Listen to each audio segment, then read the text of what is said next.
The female reproductive system includes the vulva, or external genitalia, vagina, cervix, uterus, ovaries, fallopian tubes, and mammary glands.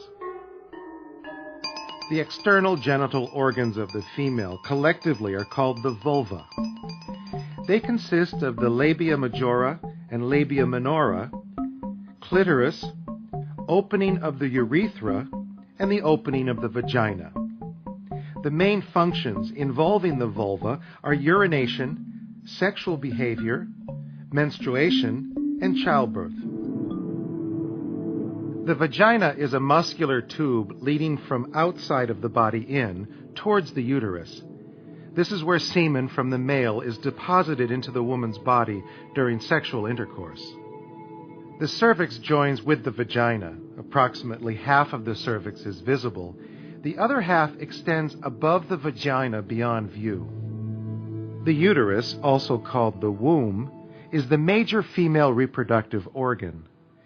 The uterus opens into the vagina via the cervix at one end and the fallopian tubes at the other end. Layers of smooth muscle, called myometrium, make up the structure of the uterus. The function of the uterus in reproduction is to accept a fertilized egg or ovum, which becomes implanted in the uterine lining or endometrium. The fallopian tubes connect the uterus to the ovaries where eggs, or ova, are produced. The ovaries also produce powerful hormones, principally estrogen and progesterone, which play an important role in the reproductive cycle, as we shall see. At birth, each ovary contains roughly 500,000 ovarian follicles, also called Graafian follicles. These follicles are the immature form of the ovum.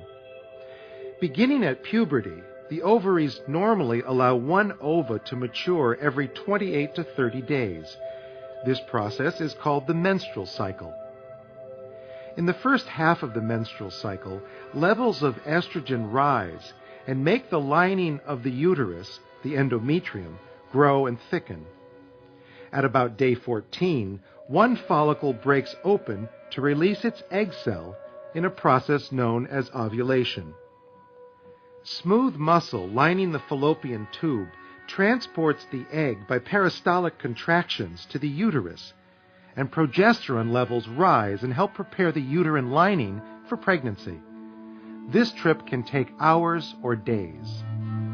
If the egg becomes fertilized by a sperm cell and attaches itself to the uterine lining, the woman becomes pregnant.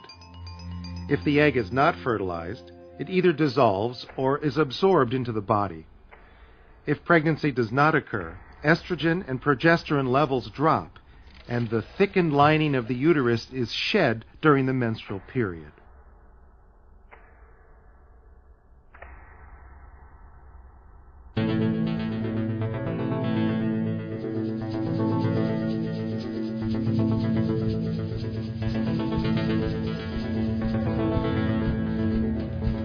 During sexual intercourse, about 4 milliliters of semen, containing as many as 400 million sperm cells, are deposited in the female's vagina.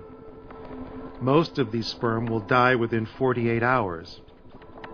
If fertilization takes place, the sperm usually meet the ovum in the fallopian tube, requiring the sperm cells to swim from the upper vagina through the cervix and across the length of the uterus before reaching the fallopian tube, a considerable distance compared to the size of the sperm cell.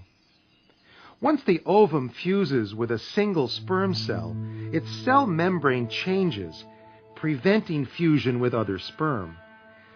This process ultimately leads to the formation of a cell called a zygote, the union of an ova and a sperm.